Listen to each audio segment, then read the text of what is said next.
Le soleil commençait sa lente descente, jetant des reflets de braise sur la surface de la mer. Un petit navire, taillé dans le chêne brut des forêts grecques, glissait vers les côtes ibériques, sa coque râpeuse caressée par les vagues paresseuses du crépuscule. Hercule, colosse mi-homme mi-dieu, sculpté par les épreuves, dominait la proue, sa peau de lion jetée sur les épaules comme un défi aux dieux.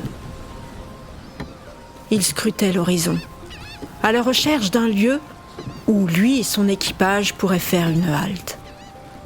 Puis il leva la main, et les rames se turent. Le pont vibrait encore du grognement des hommes, épuisé mais docile.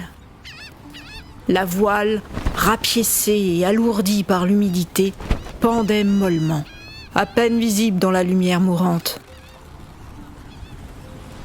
Sous les planches, les cales exhalaient une puanteur de bois moisi, de vin aigre.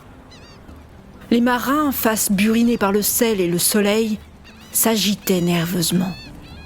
Certains tiraient des cordages, d'autres scrutaient les écueils, lance en main, méfiants des ombres qui pouvaient surgir des flots ou des terres.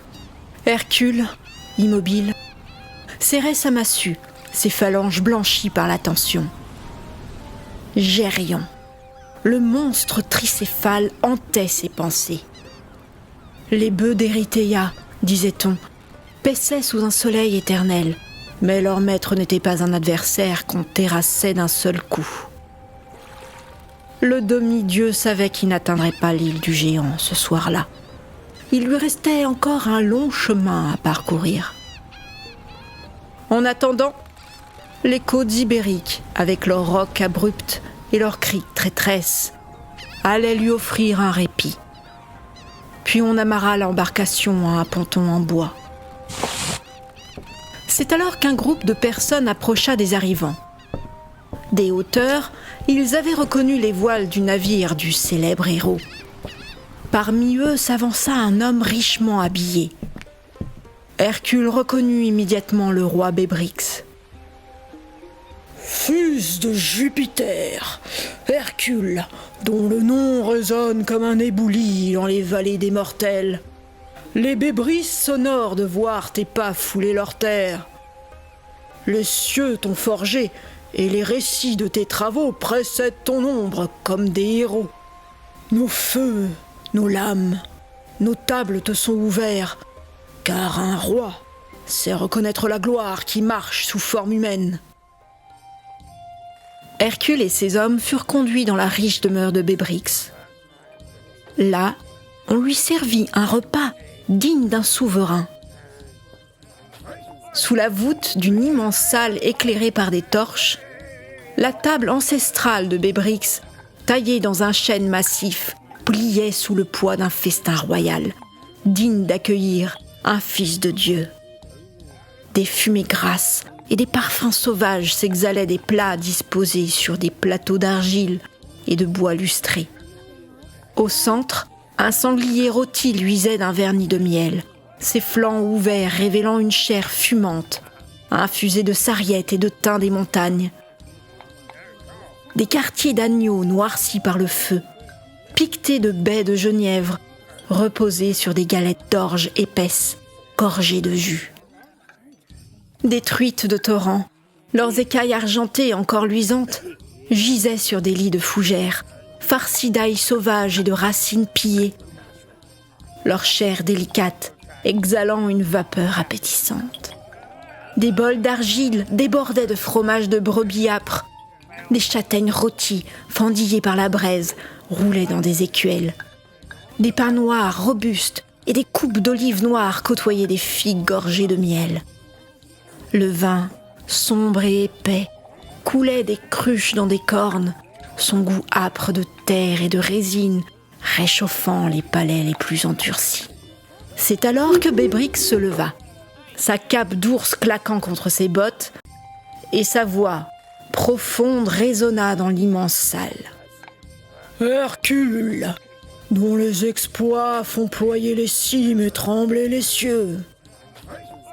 Les Bébris t'honorent ce soir sous leur toit, mais un roi ne se mesure pas qu'à ses viandes et son vin. Permets-moi de te présenter celle qui est la lumière de nos vallées, l'éclat de notre sang, ma fille, Pirène. Un silence s'abattit. Puis les portes de la salle s'écartèrent et Pirène entra. Sa silhouette élancée, glissant comme une ombre portée par le vent. Sa tunique bleu crépuscule, serrée par une ceinture de cuir ornée de bronze, semblait boire la lumière des torches. Ses cheveux châtains, noués d'un bandeau d'argent, cascadaient en vagues indomptées.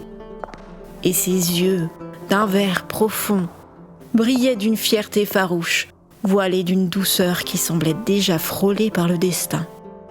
Le torque à son cou scintilla, et ses bracelets d'os et de cornaline cliquetèrent doucement lorsqu'elle s'avança, droite comme un pin sous la tempête. Hercule, la corne à demi levée, suspendit son geste. Le vin avait rougi ses joues, alourdi ses paupières, mais son regard, soudain aiguisé comme une lame, s'accrocha à Pirène. Il se redressa, sa masse faisant craquer le banc sous lui, et un sourire, à la fois charmeur et vorace, fendit son visage barbu. « Par les dieux, Bébrix, tu caches un véritable joyau dans ces montagnes !» tonna-t-il, sa voix grondante comme un torrent. « Pirène, dis-tu ? Son nom chante comme les rivières de mes errances, et sa beauté... » Il marqua une pause, vidant sa corne d'un trait, le vin goûtant sur sa poitrine. « Sa beauté pourrait faire plier un dieu, ou du moins un homme qui en porte la moitié. » Les hommes éclatèrent de rire dans la salle, et la jeune fille rougit, mais une certaine fierté glissa sur son visage. Une fois près de son père, Pirène inclina légèrement la tête, un geste de courtoisie, mais ses yeux ne quittèrent pas Hercule. Le demi-dieu fit signe qu'on remplisse à nouveau sa corne, puis il se leva et déclara « Ô charme de Pirène, plus éblouissant que les dieux de l'Olympe, et à cette terre qui m'accueille !» La salle s'emplit à nouveau de rires et de chants, mais sous la clameur, une tension palpable s'installait. Hercule, le demi-dieu aux exploits légendaires, avait été frappé au cœur par Pirène. Tout au long du festin, son regard ardent la dévora, ne laissant plus de place pour le reste du monde. Plusieurs heures plus tard, tandis que les convives, alourdis par les libations et le festin, sombraient dans le sommeil, Hercule et Pirène se retrouvèrent seuls. La lune, une grosse larme d'argent suspendue au rideau d'encre de la nuit, éclairait faiblement les jardins du palais. Dans ce décor de pierre et d'ombre, Pirène attendait, sa beauté simple et farouche, illuminant les ténèbres comme une braise sous la cendre. Quant à Hercule, oubliant labeurs et dieux, il fendit l'obscurité, tel un sanglier furieux que seule la faim peut arrêter, se précipitant vers la jeune fille de Bébrix. Ses pas lourds et pressés résonnaient sur la terre gelée, portant vers elle l'odeur âpre du désir ardent.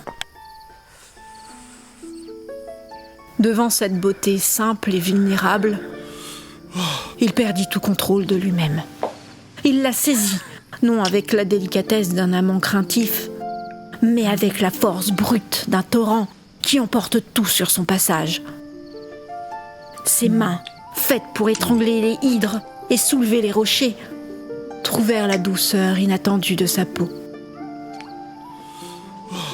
Pirène, telle une biche prise au piège dans le regard d'un chasseur, le souffle court, trembla de peur face à une telle fougue. Mais cet effroi, étrangement, se mêlait à une fascination brûlante. Hercule n'était pas le poète aux vers susurrés, mais le mal indomptable, le dieu vivant dont la passion était une forge infernale. Il la posséda avec la sauvagerie d'une bête sacrée. Chaque baiser une morsure, chaque étreinte un étau des reins. Elle sentit la puissance de ses reins, la chaleur de son corps, d'où s'exhalait une odeur mêlée de sueur, de désir et de terre fraîchement remuée. Ses cris, d'abord de surprise, se muèrent en soupirs déchirés, puis en gémissements étouffés, emportés par le flot ardent de leur union. Elle se laissa aller, corps et âme, dans cette étreinte virile qui la brisait et la recréait tout à la fois. Une fusion primale où la peur la disputait à une extase jamais éprouvée. Il était le feu dévorant, elle la paille innocente, et ensemble, ils brûlaient d'un brasier torride. À l'aube, la lumière grise filtrait à travers les cimes, arrachant Hercule à sa passion. Le demi-dieu se releva, l'âme encore lourde de l'étreinte, mais déjà rappelé par le fardeau inéluctable de ses travaux. Il quitta la couche improvisée, ses muscles saillants comme des racines de vieux chênes, marqués par les combats et la passion. Pirène, les sens encore engourdis par la violence de la nuit, le regardait s'éloigner. Le cœur déchiré entre la douleur de son départ et l'écho ardent de cette nuit inoubliable. Il se retourna, son regard, d'habitude si farouche, teinté d'une tendresse inattendue qui troubla le cœur de la jeune femme. « Pirène, mon 10e travail achevé, je reviendrai, dit-il d'une voix grave. Je demanderai ta main à ton père et t'emmènerai à Thèbes, où tu seras reine à mes côtés. » Puis, sans un mot de plus, il s'enfonça dans la brume matinale, laissant derrière lui une promesse gravée dans le cœur de la jeune femme. Le destin rappelait donc le fils d'Alcmène à sa quête, accomplir le 10e travail ordonné par Eurysthée. L'écume marine fut sa compagne plusieurs jours durant, jusqu'à ce que, enfin, l'île d'Érythéa émergea des brumes. Là, dans cette terre lointaine, régnait Gérion, un géant monstrueux, né avec 3 têtes, 6 mains et 3 corps réunis à la taille. Nul Grec n'avait jamais osé approcher ces bêtes, ces bœufs Rubicons dont la garde était confiée à un gardien digne des enfers. Orthros, le chien bicéphale, frère du terrifiant Cerbère, veillait sur le troupeau. 2 gueules hérissées de crocs, une queue de serpent fouettant l'air. Voilà l'abomination qui barrait la route aux héros. Mais la férocité, qu'elle fût d'homme, de bête ou de démon, n'était qu'un fétu de paille face au courage d'Hercule. Sa massue, taillée dans le bois noueux d'un olivier millénaire, s'abattit avec la force d'un cataclysme. Le chien tomba, foudroyé, ne laissant derrière lui qu'un silence lourd. Les bœufs se mirent à s'agiter. Mais Hercule, d'une voix susurrante, apaisa les bêtes de somme. Alors, usant d'une ruse digne des plus fins chasseurs, Hercule commença à dérober le bétail, avançant comme une ombre, tentant d'éviter l'éveil du monstre. Mais Gérion, alerté par quelques souffles du vent ou murmure des dieux, s'empara de ses 3 casques et de ses 3 boucliers et surgit, sa fureur décuplée par l'affront. Le choc fut tellurique. Le géant, avec ses corps entrelacés, livra un combat d'une intensité rare. Et Hercule semblait sur le point de perdre l'affrontement. La sueur perlait sur le front du demi-dieu. Et une sombre intuition le frappa. Héra, l'éternelle persécutrice, soufflait le courage et la puissance dans l'âme du monstre. Fou de rage, Hercule saisit son arc, banda la corde, puis une flèche, rapide comme l'éclair, siffla dans les airs, atteignant la déesse. Héra, blessée, poussa un cri d'agonie qui résonna jusqu'à l'Olympe. avant de s'enfuir, vaincu pour un temps. Libéré de cette influence divine, Hercule plongea la main dans son carquois et en tira les flèches maudites, celles dont la pointe avait été trempée dans le sang venimeux de l'hydre de Lerne. Nul être, fût-il immortel, ne pouvait échapper à cette mort lente et atroce. Les flèches jaillirent, s'enfonçant dans la chair du géant. Gérion, foudroyé, se tordit dans une agonie indicible, ses corps se débattant, jusqu'à ce que la vie le quitte dans un râle déchirant. Victorieux, Hercule était à présent maître du troupeau. Il tourna alors ses pas vers la Grèce, ramenant avec lui les célèbres bœufs de Gérion. Toutefois, le cœur d'un homme, même divin, ne peut oublier l'amour. Avant de regagner ses terres, un autre devoir l'appelait.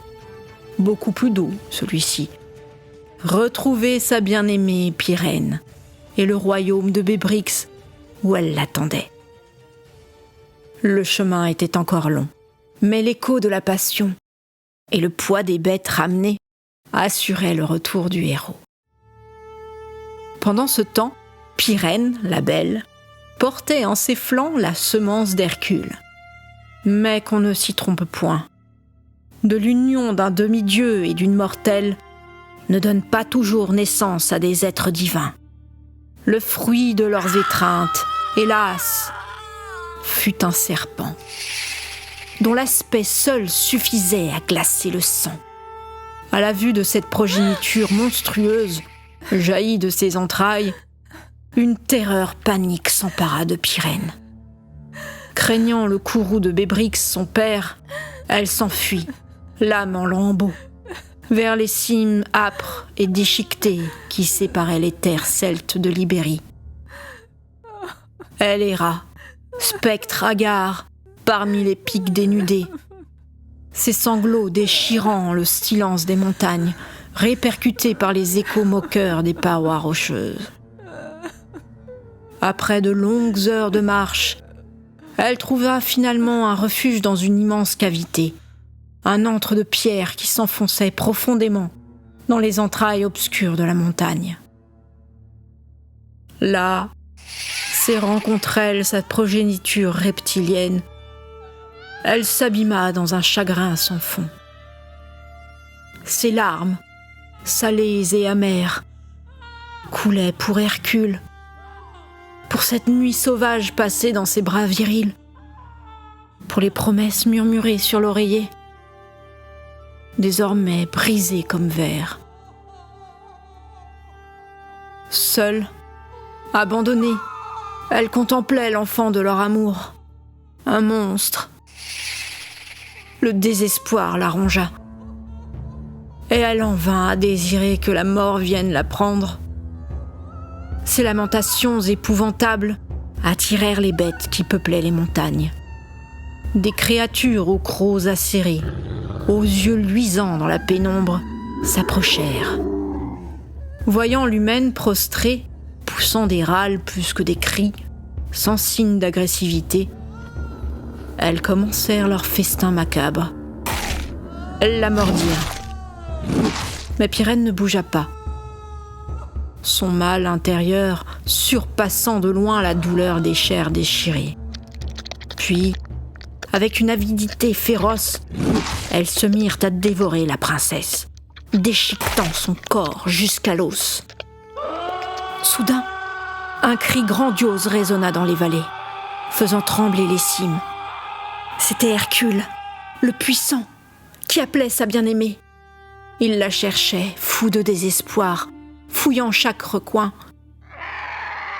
Son regard perça le ciel, et il vit au-dessus d'une cavité le vol circulaire des vautours, sinistre présage. Il courut, son cœur battant la chamade, et pénétra dans la grotte.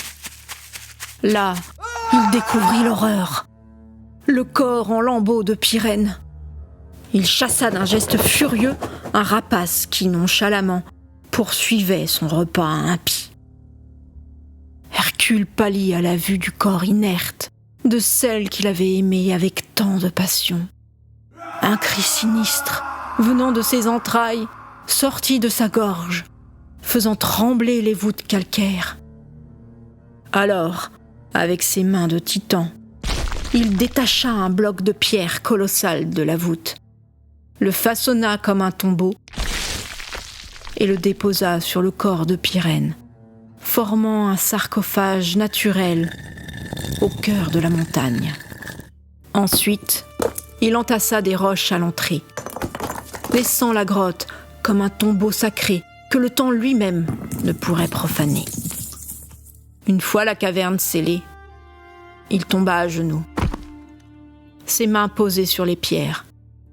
Il murmura son nom, Pirène, le répétant de plus en plus fort jusqu'à ce qu'il devienne un cri long et si puissant que la roche elle-même répercuta son nom. Et c'est ainsi que les montagnes abritèrent le cœur de la belle d'Hercule et furent nommées en son honneur les Pyrénées.